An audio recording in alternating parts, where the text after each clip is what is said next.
दहशतवाद्यांना धर्म नसतो असं म्हटलं जातं, पण दहशतवादी हे एकाच धर्माचे असतात हे अनेक वेळा सिद्ध झालं आहे. त्याचा प्रत्येक पहलगाम हल्ल्यानंतर पुन्हा आला. या घटनेत दहशतवाद्यांनी निष्पाप पर्यटकांना त्यांचा धर्म विचारून हत्या केली. त्यामुळे या दहशतवाद्यांना धर्म सांगून धडा शिकवणे गरजेचे होते, आणि तो धर्म म्हणजे हिंदुस्थानी धर्म. काल एअर स्ट्राईक करून मोदी सरकारने दहशतवाद्यांना आणि त्यांच्या आकांना हिंदुस्थानी धर्म काय आहे हे दाखवून दिले. मात्र ये तो ट्रेलर था, पिक्चर अभी बाकी आहे, हे विसरून चालणार नाही. त्यामुळे आगामी काळात काय होऊ शकते याचा अंदाज घेणे क्रमबद्ध ठरते, तेही हिंदुत्वाच्या दृष्टीने. हिंदू धर्मात अनेक शास्त्र आहेत, त्यातलं एक शास्त्र म्हणजे ज्योतिषशास्त्र. त्यामुळे ज्योतिषशास्त्रानुसार जाणून घेऊया या एअर स्ट्राईक नंतर येणाऱ्या काळात या परिस्थितीचे काय रूपांतर होऊ शकते. हे जाणून घेण्यासाठी आज आपल्या सोबत आहे ज्योतिषशास्त्राचे अभ्यासक आणि विश्व ज्योतिषाचार्य ब्रह्मांड ज्योतिष सुरेश बोरकर गुरुजी यांच्याकडून जाणून घेऊया ज्योतिषशास्त्रानुसार भारत आणि पाकिस्तानची कुंडली काय म्हणते आणि ज्योतिषशास्त्रानुसार आगामी काळात काय होऊ शकते. गुरुजी नमस्कार, तरुण भारत लाईव्ह मध्ये आपलं हार्दिक स्वागत आहे. गुरुजी, या मुलाखतीला सुरुवात करण्याआधी माझा सर्वात आधी तुम्हाला प्रश्न असा आहे की काल भारताने पाकिस्तानवरती एअर स्ट्राईक केली. भारताकडून हा दहशतवादाविरोधातील हमला होता, पण पाकिस्तान या हल्ल्याला ऍक्ट ऑफ वॉर असं म्हणतंय. तसं तर गेल्या 15 दिवसापासून पाकिस्तान या एकंदरीत सर्व घडामोडीला ऍक्ट ऑफ वॉर म्हणतंय. भारताने सिंधू जल रोखलं, तेव्हाही त्यांनी सांगितलं की हे ऍक्ट ऑफ वॉर आहे. पण भारताच्या दृष्टीने ही जी कारवाई आहे ती दहशतवादी विरुद्ध आहे. पण या कारवाईनंतर आता पुढे काय होऊ शकतं असं आपलं आकलन ज्योतिषशास्त्रानुसार काय येते. आता ज्योतिषशास्त्रानुसार याच्याकडे बघण्याचा आपण प्रयत्न केला तर सर्व जगामध्ये किंवा आपलं नैसर्गिक वातावरणामध्ये जे काही घडामोडी होतात त्या ज्योतिषशास्त्राप्रमाणे ग्रहाच्या अनुकूलनुसार होतात. बरोबर. आता ही घटना 22 तारखेला का घडली, 20ला का नाही घडली, मग आज का नाही घडली, किंवा याच्या 10 वर्षापूर्वी का नाही घडली, 5 वर्षापूर्वी का नाही घडली, मग ह्या का नाही घडल्या, हा एक ज्या वेळेला प्रश्न आपल्या मनामध्ये येतो. नक्कीच प्रश्न निर्माण होणार. मग ग्रहयोगाच्या सान्निध्यात आपण हे तपासण्याचा प्रयत्न जर केला तर आपल्याला याचं उत्तर सापडते. आणि हे उत्तर सापडत असताना त्याच्यामध्ये आपल्याला ग्रहयोगाच्या सान्निध्यातून याचं उकल करून मग पुढे काय होणार आहे हे पण आपल्याला बघता येते. मागचं बघता येते, आजचं बघता येते आणि पुढचंही बघता येते. तर आपल्याला पहिले प्रथम भारताची निर्मिती आणि पाकिस्तानची निर्मिती ज्या ज्या काळाला झाली, स्वातंत्र्य मिळालं त्याकडे आपल्याला मागे वळावं लागेल. बरोबर. कारण मागून पुढे जाणारं हे आपल्याला बघावं लागेल. कारण की काय आहे, पाकिस्तानी हा जो धर्म आहे हा मुस्लिम धर्म आहे, इस्लाम धर्म आहे. बरोबर. आणि हिंदुस्थानचा, भारताचा प्रामुख्याने पाहिला तर हिंदू धर्म आहे.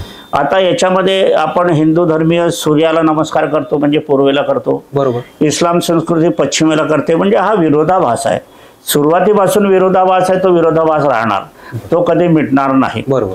मग हा मिटणार नाही, मग कधी मिटेल याचंही उत्तरही आपल्याला अवगत व्हायला पाहिजे. तर ते ज्योतिषशास्त्रच देईल, तुम्हाला विज्ञान कुठेही देत नाही. विज्ञान हे केव्हाही घटना घडल्यावर येते. आजारी मनुष्य पडला की डॉक्टर येतो, काही घटना घडली, मारपीट झाली, खून खराबा झाला की पोलीस येतात. बरोबर. मग त्याच्या अगोदर काय येत नाही, हा आमचा प्रश्न ज्योतिषशास्त्राचा विज्ञानाला असतो. पण विज्ञान हे असत्य आहे.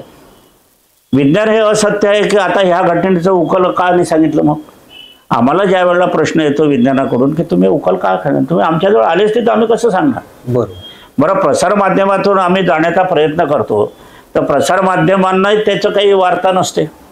मग याचा शोधण्याचा प्रयत्न आपण जर केला तर आता ही बघूया, ही भारताची कुंडली 15/8/1947 मध्यरात्रीची.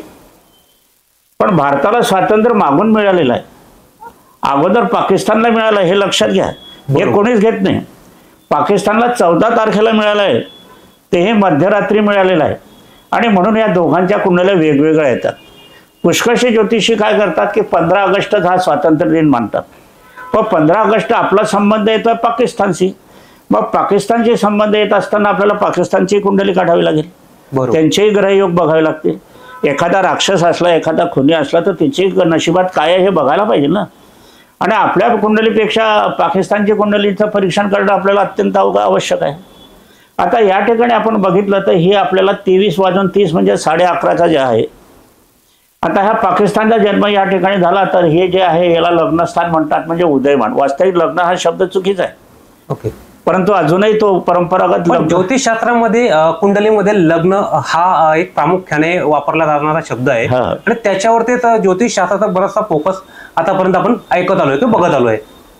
आता लग्न म्हटलं की विवाह येतो, संसार येतो. हा इथे विवाह नाही, संसार नाही, काही नाही. हे पाकिस्तानची कुंडली, मग इथे लग्न कसं म्हणाल तुम्ही? हा शब्दच चुकीचा आहे. बरोबर. इथे हे उदयमान म्हणायला पाहिजे. उदयमान मेष राशी आहे. आता मेष राशीचा मंगळ कुठे आहे? तर या ठिकाणी आहे. आता हा कर्तव्यस्थानी मंगळ आहे, पण तो शत्रुग्री आहे. तो मिथुन राशीमध्ये मंगळ आहे, हे लक्षात घ्यायला पाहिजे. आता या ठिकाणी आपण पंचग्रही योग लिहिला तर रवी, शुक्र, बुध, शनी आणि चंद्र. तर शनी चंद्राचा चांडाळ योग येतो, रवी शुक्राचा कुयोग येतो आणि रवीचा बुधात्त योग येतो. आता हा बुधात्त योग म्हणजे बुद्धिमानी, परंतु बुद्धी कशी आहे? तर रवी शनी म्हणजे कुयोगाची, वाईट बुद्धी या ठिकाणी. आणि हे कुठे आहे? तर केंद्रात आहे, चतुर्थ स्थानात आहे, कुटुंब स्थानात आहे. म्हणजे हे पाकिस्तानचं संपूर्ण कुटुंब कुयोगाचं आहे. चांगली बुद्धी नाही, राक्षसी बुद्धी म्हणतात. रावणाच्या कुंडलीत आपण पाहिलं, इतरांच्या राक्षसाच्या कुंडलीत पाहिलं, तर हाच योग आपल्याला सापडून येतो. हे बघायला हवं.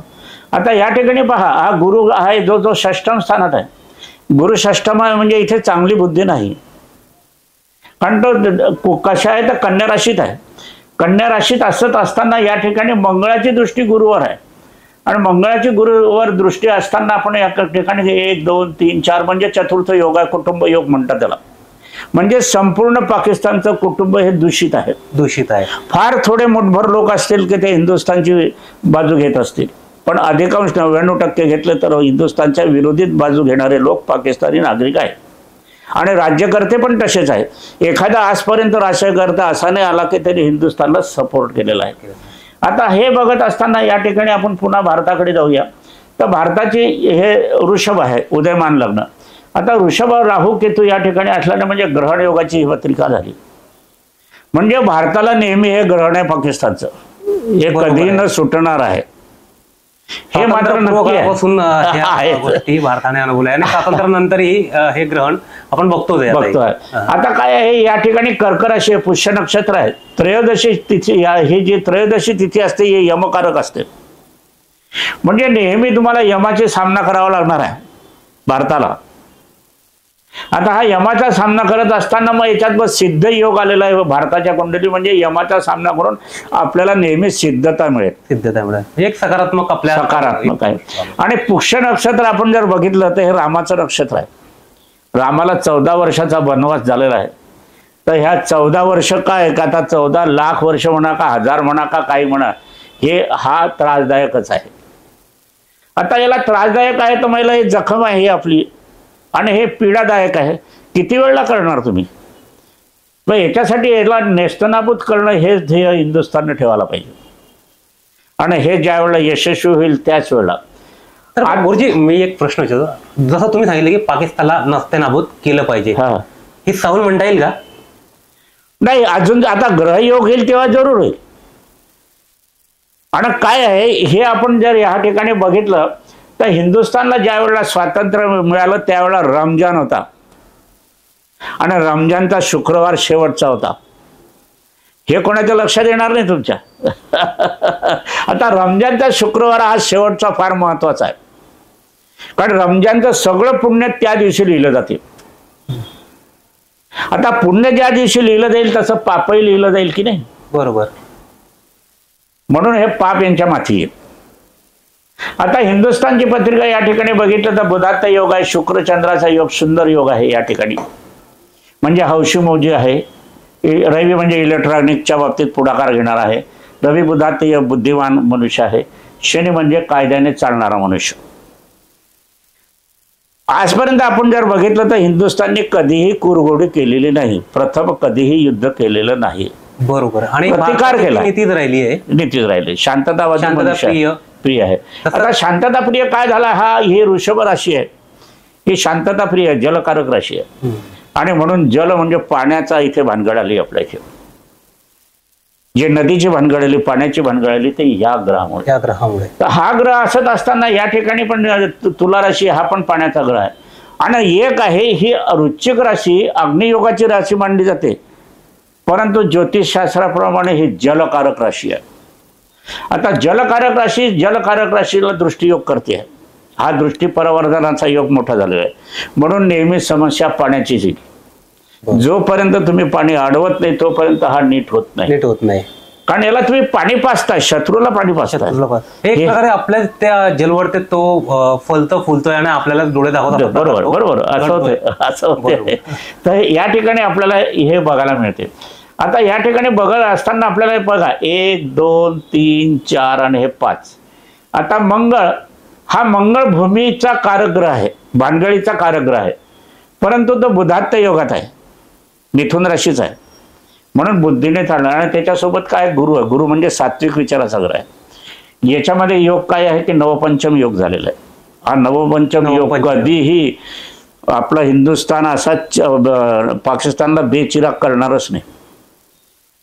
किंवा आताही तुम्ही पाहिलं तर ॲम्ब्युलन्स पाठवेल, काही धान्याचे पोठे पाठवेल, अन्नदान पाठवेल, ट्रीटमेंट डॉक्टरी पाठवेल, अशी ही आपली प्रवृत्ती आहे. एक सहकार्य म्हणजे शत्रू जरी असलं तर त्याला सहकार्याची वृत्ती भारताने पूर्वीपासून आताही ती मेंटेन ठेवलेली आहे.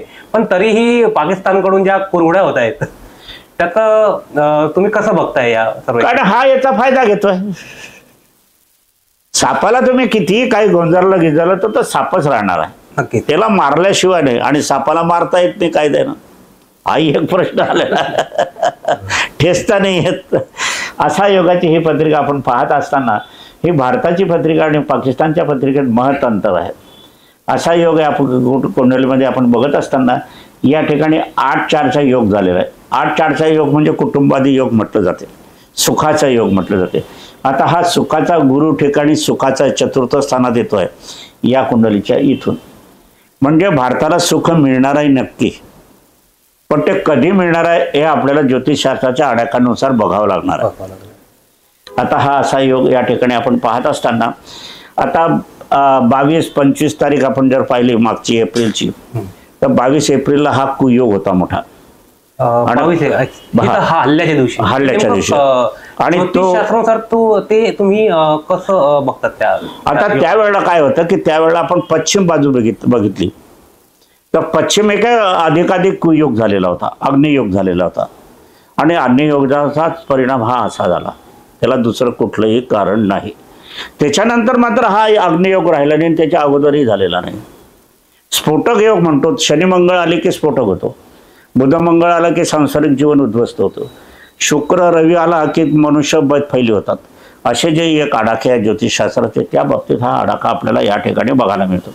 आता या ठिकाणी बघत असताना आपल्याला बघायला हवे तर 3-2-26 आणि 21-2-27 या पुढच्या काळामध्ये आपल्याला डोकावून पाहावं लागणार आहे. असं असताना 15/8/1947 रात्री जर आपण 12 वाजेचा आपलं हे घेतलं, आपली भारताची कुंडली या ठिकाणी आपण पाहिली घेतली, तर याच्यामध्ये बघायला गेले तर आपल्याला पहा लाभस्थान, भाग्यस्थान, धर्म कर्म नशीबस्थान, जीवनाच्या उत्तरार्धी मृत्यूस्थान आणि हे त्रिकोणाची भाग्यस्थान, याच्यामध्ये कुठेही ग्रहयोग नाहीये. म्हणजे खूप आटापिटा आपल्याला करावा लागणार आहे. वर्तमान स्थितीत जागतिक पाठिंबा आपल्याला मिळत असला तरी भविष्यात मिळेल याची गॅरंटी नाही, शाश्वती नाही. आपल्याला आता शाश्वती काय मिळते, पाठिंबा काय मिळतो, याला कारण आहे की हा दहशतवाद त्यांच्या घरापावतर गेला, अमेरिकेच्या पावतर. बरोबर. म्हणून त्यांचा पाठिंबा आहे. नाहीतर त्यांचा पाठिंबा खराखुरा तर पाकिस्तानलाच असतो नेहमी. आपल्याला आता पावतर तर रशियानेच पाठिंबा दिलेला आहे. आणि आता तर पाकिस्तानच्या बाजूला चायना आलेला आहे. आणि चायना तर हा भयंकर आहे. चायनानेही या दहशतवादी हल्ल्याचा म्हणजे उघड जरी त्याने समर्थन जरी नाही केलं तरी पाकिस्तानला त्यांनी उघड समर्थनही दाखवलेलं नाहीये. हा, आता हा जो तुमचा प्रश्न आहे चायनाचा आपण पाहिला, तर चायनाकडचा आपण प्रश्न बघत असताना या ठिकाणी त्यांचं काय आहे हेतू की ही जी भूमी आहे पाकिस्तानची, ही सगळं जगाच्या याच्यामध्ये फार महत्वाची आहे.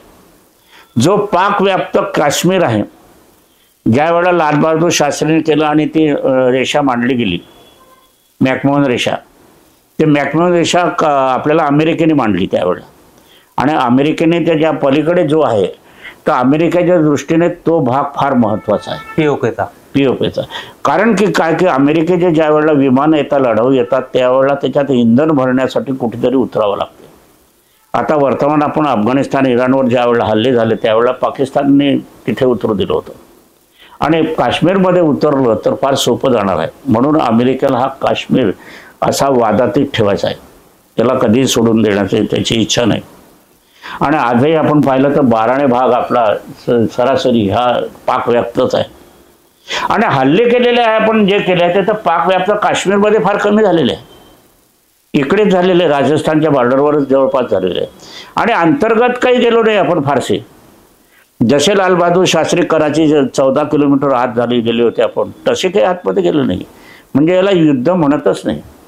दहशतवादाला दहशताने चिरडणे किंवा सबक शिकवणे एवढंच याच्यापुरतं आहे, हे युद्ध मुळीच नाही.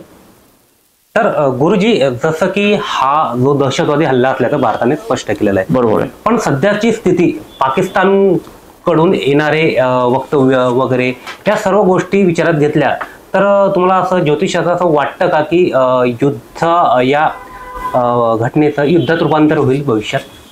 आता युद्धाचं आपण कथा पाहिली तर 1947ला युद्ध पहिलं झालं होतं आपलं, आणि त्याच्यानंतर 1971ला झालेला आहे. पण 71चा आढावा घेत असताना आपल्याला एक बघायला हवं की 1965ला आपलं युद्ध झालेलं आहे. 1947 नंतर 1965ला पाकिस्तानचे युद्ध. आता त्यावेळेला कोणती ग्रहस्थिती होती हे आकलन करण्याचा आपण प्रयत्न केला. तर ही ग्रहस्थिती जी आहे आजची, म्हणजे भारताच्या जन्माची, ही पण पाकिस्तानाच्या जन्माची. तर 1965ला आपण जर पाहिलं तर रवी बुध शुक्राचाच योग त्यावेळेला होता, म्हणून ही पुनरावृत्ती झाली.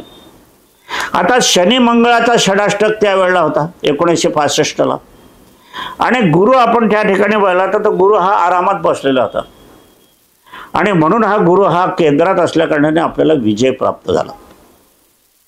पण लक्षात घ्या, आता रवी बुध शुक्र पाकिस्तानच्या जन्माच्या वेळेला, भारताच्या जन्माच्या वेळेला 1947ला तो आपण बघितला.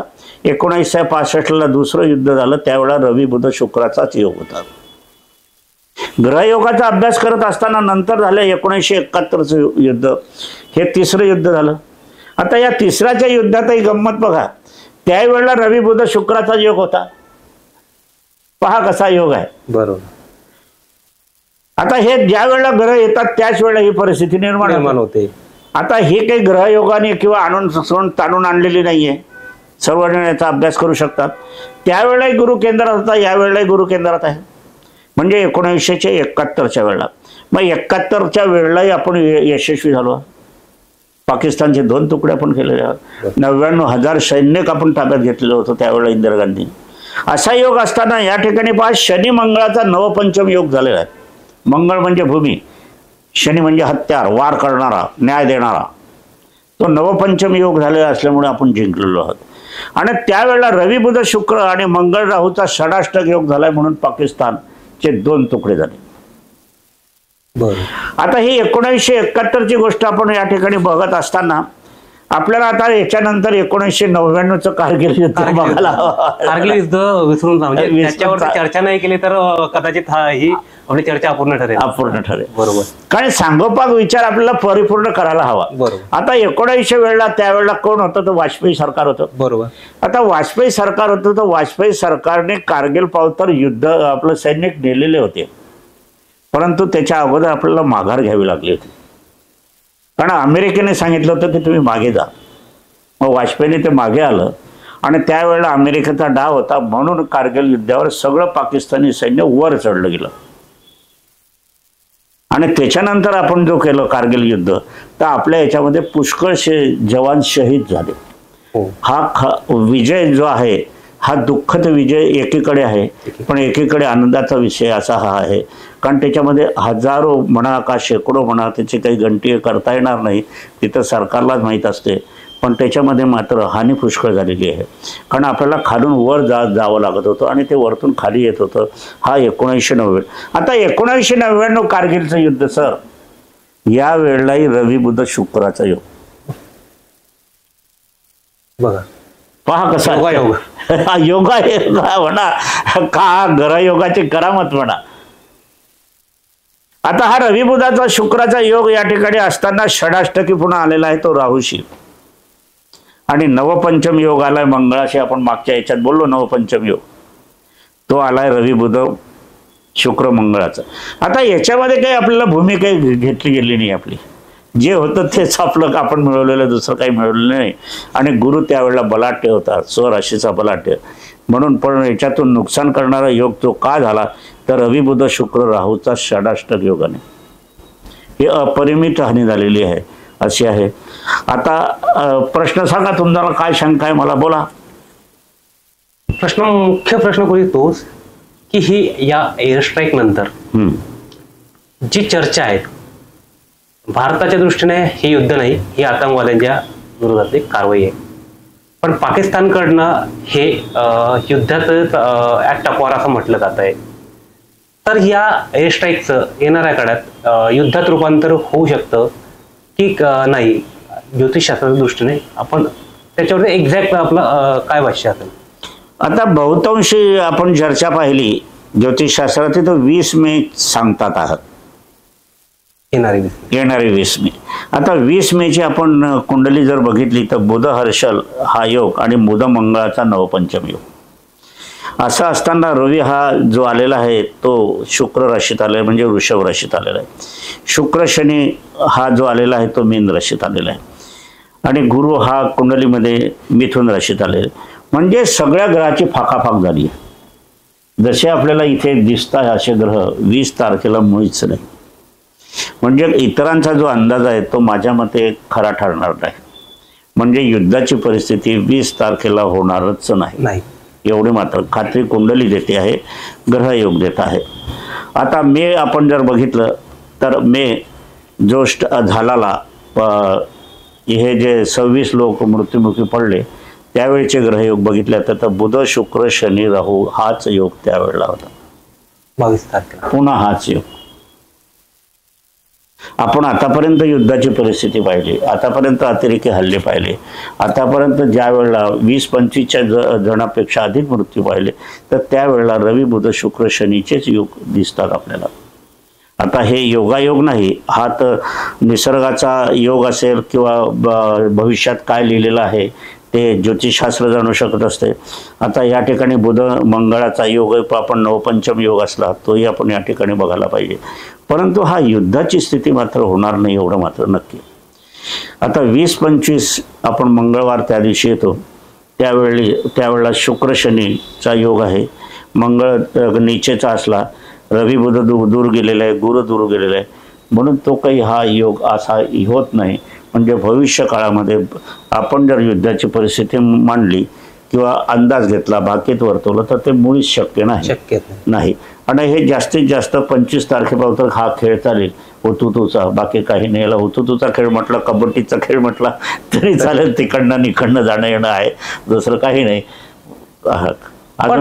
गुरुजी दुसरा एक प्रश्न माझा एक निर्माण होत आहे, ही जी ग्रहाची स्थिती आहे त्यातून ह्या काही घटना घडल्या असा ज्योतिषशास्त्रात आपण अंदाज बांधतोय.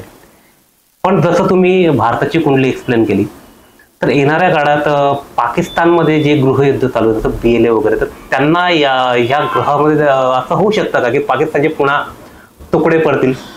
बरोबर. तुम्ही मला हाच प्रश्न पाहिजे होता तुमच्याकडनं आणि तुम्ही मला दिला. तुमचं कौतुक आहे या प्रश्नाबद्दल, त्याबद्दल, कारण मी त्याबद्दल बोलणारच आहोत. कारण आपण जर बघायला गेलं की पाकिस्तान हा पाकिस्तान राहणार आहे का, नकाशावरून मिटणार आहे का?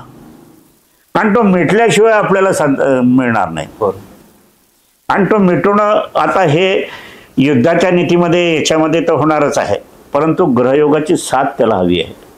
तर अशी परिस्थिती केव्हा येईल आपण जर बघायला गेले तर 2055ला पाकिस्तान नकाशावरून नाहीसा झाल्याशिवाय राहणार नाही. कारण त्यावेळेला काय रवी बुध शुक्र पुन्हा येतो आहे, हा योग पुन्हा 2055ला येतो आहे. आणि या ठिकाणी येत असताना तो अष्टमात आहे, मंगळ नवपंचमात आहे, रवी मंगळ षडाष्टक योग. म्हणजे इथे अग्नी अस्त्र जोरात चालतील आणि इथे जवळजवळ मानव हानी किती होईल याचा अंदाज वर्तवणं कठीण आहे, परंतु गुरुमंगळाच्या दृष्टिकोन असल्या कारणाने त्यांना सुबुद्धी त्यांच्या नागरिकांना शोधतील आणि त्यांचे नागरिक म्हणते आता आम्ही पाकिस्तान सोडतो किंवा पाकिस्तान नाही आहे, आम्ही हिंदुस्थानात येतो. आता अखंड भारताचं स्वप्न काही लोक पाहत आहे तर ते 2065 मध्ये झाल्याशिवाय राहणार नाही. कारण 2065 मध्ये पाहून घ्या काय ग्रहस्थिती आहे. मंगळ गुरुचा सुंदर योग, त्यानंतर बुध वृश्चिकेचा तोही आपल्याला मंगळाच्या राशीत, रवी धनुचा अत्यंत लाभयोग, राहू मकरेचा, राहू इथे शनीची भूमिका घेतोय, मकर राशीचा स्वामी शनी येतो म्हणून हा उच्चीचा, शुक्र कुंभेचा, ज्या वेळेला शुक्र कुंभेचा असतो किंवा शनी सान्निध्यात असतो तेव्हा उत्साहित होतो आणि चंद्र स्वतंत्र आहे. अशा योगाची ही पत्रिका आपण पाहत असताना याच्यामध्ये मंगळ गुरु नवपंचम योग, गुरु शुक्र नवपंचम योग, शनी बुध नवपंचम योग, चंद्र राहू नवपंचम योग आणि शनी राहूचा दृष्टियोग, यामुळे माझ्या मते 2065 अखंड भारताचं स्वप्न साकार होईल, नक्कीच होईल, त्याबद्दल वाद नाही. कारण मी नाही करणार, कोणी नाही करणार, ग्रहशास्त्र सांगते, ग्रहयोग सांगत आहे त्याप्रमाणे. आतापर्यंत आपण जर बघितलं पाकिस्तानची आणि भारताची निर्मिती आणि ते रवी बुध शुक्राचा योग आपण बघितला, आता तोच योग या पुढच्या काळात आपल्याला दिसतोय, तर त्या कारणाने आपण आशा करायला हरकत नाही आणि तसं घडणारच आहे असं मलाही खात्री वाटते. पण तो योग आहे 30 वर्षांनी, म्हणजे आज 2025 अधिक 30 म्हणजे 2055ला पाकिस्तान हा नकाशावरून नाहीसा झालेला दिसेल नसेल.